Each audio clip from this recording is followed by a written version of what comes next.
Bonjour les beautés en herbe et bienvenue sur ma chaîne. Je suis très heureux de vous retrouver pour lancer une nouvelle série de vidéos qui s'appellera les JMMA. Alors, qu'est-ce que ça veut dire JMMA? Eh bien, ça veut dire je me maquille avec. Et d'où m'est venue cette idée? Bien tout simplement, il y a quelques temps, Molly Cosmetics nous a sorti quand même la fameuse Silly Sponge, qui est une petite éponge en silicone. Et cette éponge a été rapidement en rupture de stock. Du coup, sur internet, eh bien, on a essayé de trouver plein d'alternatives à ce produit. Et on en a vu, hein, des vertes et des pas mûres. Alors, on a eu le Beauty Blender recouvert d'un préservatif. On a eu la prothèse mammaire pour se maquiller. On a également eu le Beauty Blender recouvert de film alimentaire. Bref, on a eu plein de choses. Et du coup, je me suis dit, mais on n'a peut-être pas fait le tour du sujet. Il y a peut-être plein d'objets de la vie quotidienne qui, finalement, peuvent servir pour appliquer du fond de teint. Et aujourd'hui, du coup, je me maquille avec des gants chirurgicaux. Alors, l'idée de la vidéo est simple. Je vais mettre les gants. Et je vais mettre donc ma base avec, mon fond de teint avec, mon anti-cerne et également peut-être du blush crème et du fard à paupières crème. On verra ça par la suite. Alors, pourquoi utiliser des gants? Eh bien tout simplement parce que moi j'aime bien mettre mon fond de teint avec mes mains, je trouve ça plus pratique. Le problème que j'ai, c'est que mes mains sont très sèches, mon visage est plutôt gras, et du coup mes mains absorbent plus de fond de teint que mon visage, ce qui fait qu'au niveau de la couvrance, c'est pas du tout l'idéal.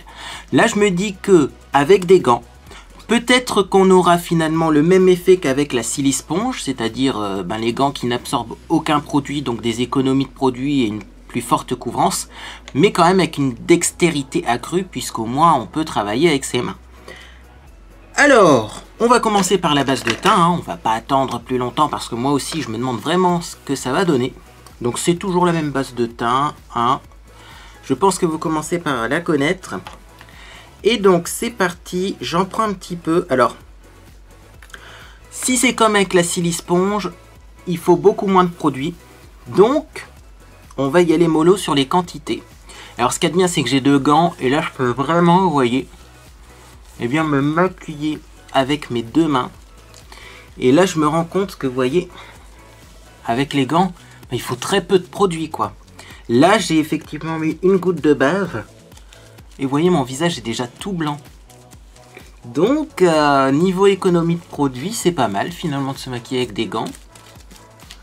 Est-ce qu'on arrive à bien estomper, à bien appliquer? Je pense que c'est plus facile quand même qu'avec une Silly Sponge, hein. Au niveau rendu, en un rien de temps, j'ai quand même réussi à appliquer ma base. Et alors ce qui est marrant, c'est que du coup j'ai utilisé très peu de produits, hein, et il n'y a rien sur mes doigts, donc tout le produit est sur le visage et non pas sur les doigts. Bon bah écoutez, pour la base, qui est en plus une base de teint pas facile à appliquer, moi je valide. Alors maintenant on va passer au fond de teint. Je ne savais pas quel fond de teint vous choisir. Finalement, j'ai pris le Universal Fit Foundation de chez Kiko. C'est un des fonds de teint les plus vendus. Donc, chez Kiko. Et j'ai pris un bon fond de teint. Enfin, un fond de teint qui me correspond. Que je trouve bien sur mon visage. Parce que j'aurais pu prendre aussi le Guerlain, mais il n'est pas couvrant. Donc, j'ai pris un bon fond de teint pour que ce ne soit pas à cause du fond de teint si on a une catastrophe. Mais que ce soit plutôt à cause des gants. Donc, par contre, je vais bien l'agiter parce que j'ai remarqué qu'avec la chaleur qu'il fait, ce fond de teint a tendance quand même un petit peu à se dédoubler, hein, les pigments ne sont plus bien mélangés. Donc je l'agite et là également je vais en prendre très peu. Alors j'ai pris une couleur qui est peut-être un peu foncée pour moi, hein. Je ne sais pas, oui effectivement, donc je vais peut-être faire des mélanges avec un deuxième de la même gamme que j'ai qui est plus clair parce que là sinon on risque d'être foncé. Mais bon, je vais déjà commencer par en mettre un petit peu comme ça. Parce qu'en plus il en faut très peu du coup avec cette technique. Et là j'ai pas envie de salir mes deux gants, je crois que je vais juste appliquer ça avec un seul gant. Hop là.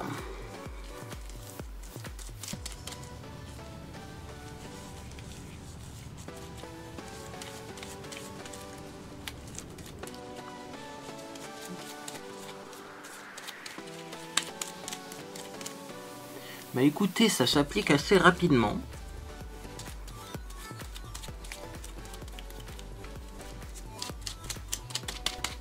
Alors, au niveau du front, en ce moment, je transpire pas mal, hein, donc je vais tapoter, mais je pense qu'on n'aura pas un effet de ouf sur mon front.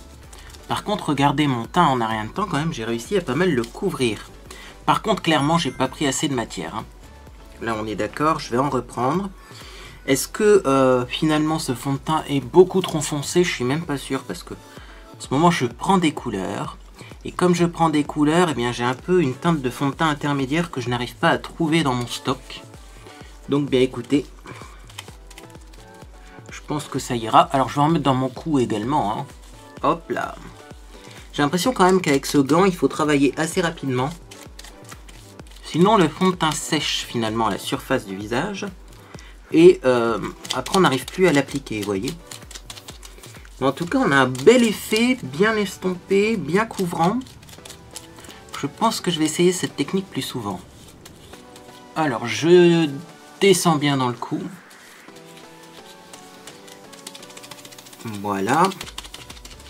Est-ce qu'on ne remettrait pas une petite goutte au niveau du front, vous voyez. C'est pas très net hein, au niveau du front, mais ça c'est avec la chaleur, le fond de teint a du mal à adhérer parce que je transpire. C'est une canicule que nous avons au mois de mai. Espérons qu'on ait un bel été, hein, que ce soit pas l'été qui passe et puis ensuite qu'on ait de la pluie tout l'été. Alors vous pouvez aussi bien tapoter que lisser le fond de teint avec cette technique. Hein. Ça fonctionne aussi bien et en tapotant, vous voyez, effectivement, j'ai l'impression que le rendu est mieux sur mon front. Mais en tout cas, c'est très efficace, très facile à appliquer avec un gant, vous voyez. Et donc là également, bah, le gant n'a pas absorbé beaucoup de matière et j'ai du coup plus de fond de teint sur mon visage. Alors, je vais me recoiffer un petit peu parce qu'avec cette chaleur, on est vite décoiffé. Maintenant, je vais passer à l'anti-cerne. Donc c'est un petit anti-cerne que j'aime bien, hein, que j'ai pris, le HD de chez Popfil. Lui aussi, hein, il est testé et approuvé. Donc, j'en prends une toute petite goutte, là pour le coup, je pense qu'il va vraiment pas en falloir beaucoup. Et je vais appliquer ça en dessous de mon œil. Hop. Et là, on va pouvoir vraiment observer la différence entre l'œil avec et l'œil sans anti-cerne. Franchement, c'est pas mal. Hein. Là également, je trouve ça pas mal. Surtout que j'en ai pris très peu d'anti-cerne. Donc ça fait vraiment l'effet je me maquille avec très peu de produits. Très économique. En plus on n'a pas les mains sales parce que moi je trouve ça poisseux le fond de teint au niveau des mains. Mais là j'ai des gants. Et l'effet finalement il est mieux je trouve même qu'avec la Silisponge. C'est plus facile à appliquer. On peut vraiment adapter avec ses doigts hein, la forme que l'on veut. On peut prendre son pouce, on peut prendre son petit doigt suivant la zone qu'on veut maquiller. Et le résultat est plutôt pas mal. Alors après moi ce qui m'intéresse c'est de savoir est-ce que ces gants là vont être faciles à nettoyer. Mon dieu j'en ai mis beaucoup trop de ce côté là. Est-ce que les gants vont être faciles à nettoyer? Mais sinon après vous pouvez aussi utiliser des gants à usage unique. C'est ça qui est bien, c'est pour l'hygiène. Si par exemple vous avez fait un peeling ou du laser, ça c'est clairement des applicateurs idéaux à usage unique. Hein. Bon, on en est où avec tout ça? Je suis tellement perturbé que je ne vais plus savoir me maquiller. Bon, on en est que j'ai une petite trace rouge là que j'ai envie de couvrir, donc je vais en reprendre une toute petite goutte. Hop, j'ai une veine hein, qui passe sur le coin externe des yeux. N'hésitez pas à la couvrir, cette veine rouge qui passe ici et qui passe là. Hein. C'est vrai que l'anti-cerne, c'est pas que pour les cernes, on est d'accord. Hein. C'est aussi parfois pour toutes les imperfections. Bah écoutez, ça me semble plutôt pas mal. Là, j'ai clairement envie d'essayer de mettre du blush rose. Parce que j'ai un blush qui fonctionne pas très bien, qui est de chez Bourjois. Et je me demande ce que ça va donner avec ces petits gants. Par contre, avant de commencer, je vais essayer quand même de les débarbouiller un petit peu pour pas mettre du fond de teint dans mon blush, tout simplement.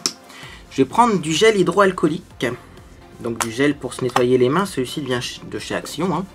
Et je vais passer ça dans mes gants pour bien décoller, vous voyez, la matière. Et ensuite, hop, je vais me frotter les mains avec un petit essuie. Et on va voir ce qui se passe. Et voilà, vous voyez, ça se nettoie plutôt bien. Hein. À mon avis également, si j'utilise de l'eau et du savon, ça devrait super bien fonctionner pour le nettoyer. Donc niveau nettoyage, je pense que c'est validé également.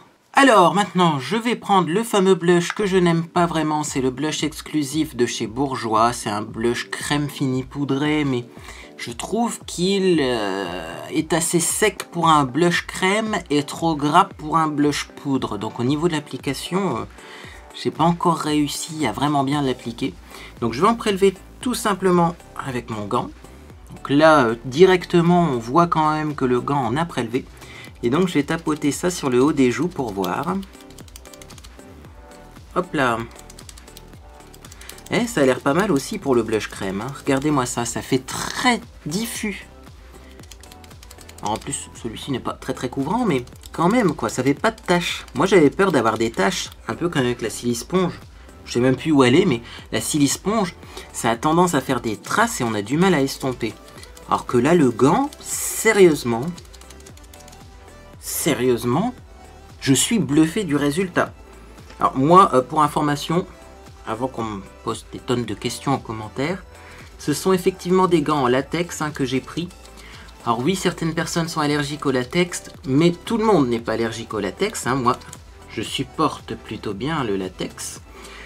Et si vous voulez, vous pouvez essayer avec des gants en vinyle. Je pense pas que ça change grand chose. En tout cas, là, le gant de latex, bon, je vais pas mettre. Ah, oui.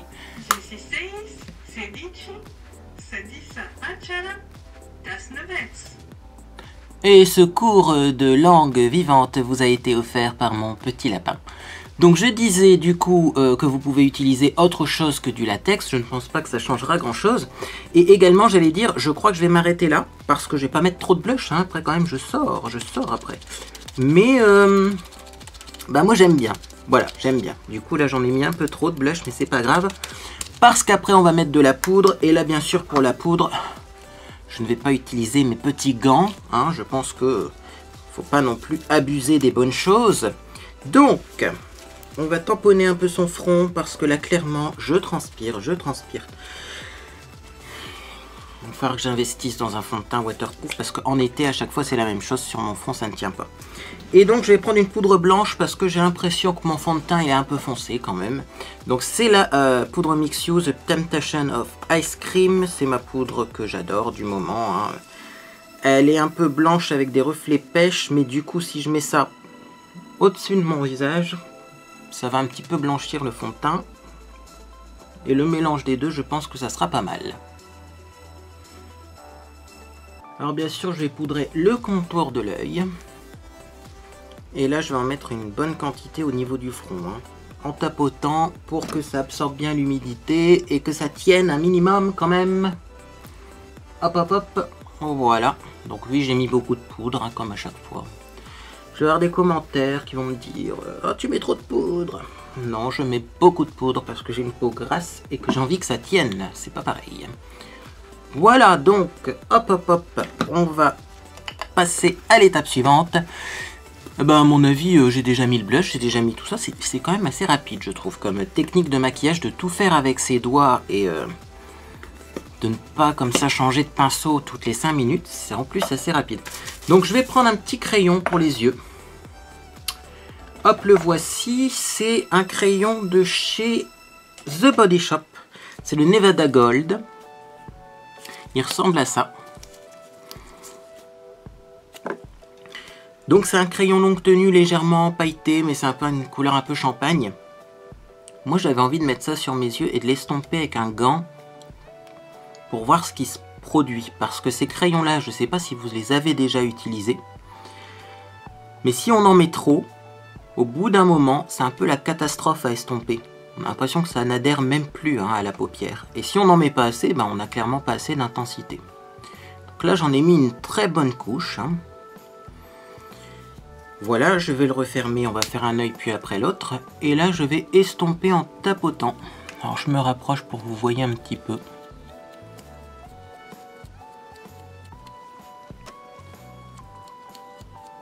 Ah, là aussi, l'effet, je le trouve particulièrement joli. Il n'y a pas beaucoup de résidus sur mon gant, mais ça a tendance quand même à presser les pigments dans la peau pour que ça soit bien réparti, et à mon avis pour que ça sèche et que ça soit plus lisse. Et du coup, vous voyez, ça migre pas dans les plis. Je vais essayer de remettre un petit peu quand même, pour voir à partir de... Oula! Ceci est un fail en direct. C'est pas grave. On va trouver un arrangement. Ah oui, alors, petite information, mais je pense que vous êtes au courant. Faites attention, hein, parce qu'avec ces chaleurs, forcément, eh bien, les cosmétiques souffrent un petit peu. Hein. Donc tout ce qui est rouge à lèvres, crayon, etc., ils sont beaucoup plus crémeux, beaucoup plus difficiles à appliquer. Donc prenez-y soin, hein, tout simplement. Ne faites pas comme moi, n'y allez pas à la truelle. Voilà, bah écoutez. Hop, hop, hop. J'en ai mis 2 couches très épaisses pour voir ce que ça donne. Et ben, le gant permet toujours d'estomper la matière sans qu'elle glisse et sans qu'elle s'efface. Parce que des fois, la deuxième couche qu'on applique avec ces crayons efface la première. Là, pas du tout. Donc je vais faire la même chose de l'autre côté. Hop. Je vais mettre mon mascara. Je vais maquiller mes sourcils parce que ça, clairement, je vais pas le faire avec les gants. Je vais mettre un petit rouge à lèvres rose nude sympathique. Et ensuite, on se retrouve pour le verdict final.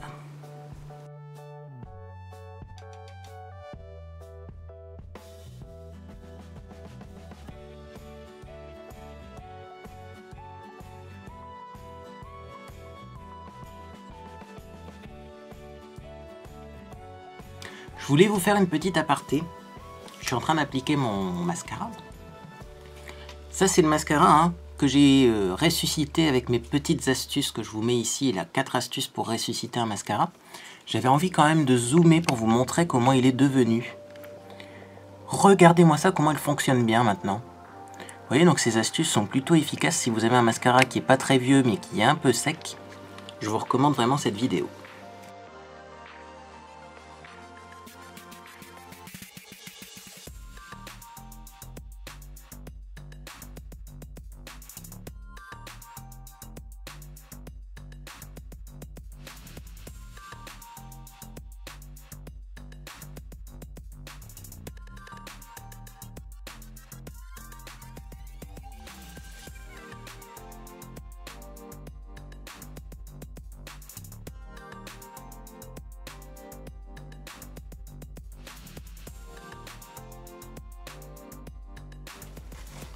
Waouh, mais qu'est-ce qui fait chaud!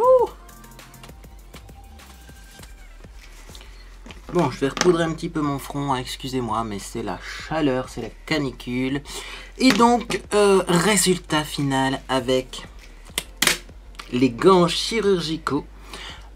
J'adore. Moi, j'adore. C'est vrai que le fond de teint, je l'ai appliqué avec une facilité et un résultat... Là, je le vois, hein, ça fait 24 minutes que je filme. Bon, pour vous, ça fera un peu moins parce qu'il y aura du montage. Mais clairement, j'adore. Moi, j'adore. Je trouve qu'avec ces petits gants, on a un résultat qui est très naturel, mais en même temps couvrant. C'est-à-dire que là, clairement, mes rougeurs, en plus, j'ai mis du blush au-dessus, un peu à l'arrache. Mais clairement, mes rougeurs, on les voit beaucoup moins. On voit pas de boutons, alors que là, pourtant, c'est un peu Tchernobyl de ce côté-là. Même dans mon cou, les rougeurs, parce que je viens de me raser, elles ont complètement disparu. Et ça, franchement, on le fait, mais en 5 minutes de temps, en fait, ça va aussi vite qu'utiliser ses mains. Sauf que là, on n'a pas le problème de la main qui absorbe tout le maquillage. Bah écoutez, moi, je vous invite à essayer cette technique et à me donner votre avis en commentaire. Mais je pense qu'on tient quelque chose. Moi, de mon côté, clairement, je vais plus souvent réessayer cette technique et utiliser cette technique.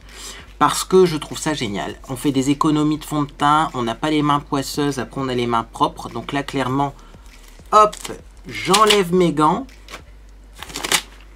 Mes mains sont propres, je peux tout de suite partir sans faire de tâches. Je trouve qu'on gagne du temps vraiment avec cette technique pour un fini qui est très joli. des économies de produits. Donc clairement, je vous invite à essayer cette technique et à me donner votre avis en commentaire. N'hésitez pas également à me dire en commentaire si vous avez d'autres idées de JMMA, de je me maquille avec, c'est-à-dire des objets de la vie quotidienne que l'on peut utiliser pour se maquiller, les lèvres, les yeux ou le teint. Eh bien écoutez, si cette petite vidéo et si cette nouvelle série vous a fait plaisir, n'hésitez pas à lâcher un maximum de pouces bleus pour le prochain JMMA Je me maquille avec. Sur ce, j'espère que vous passez une agréable journée et je vous dis à bientôt sur les réseaux sociaux.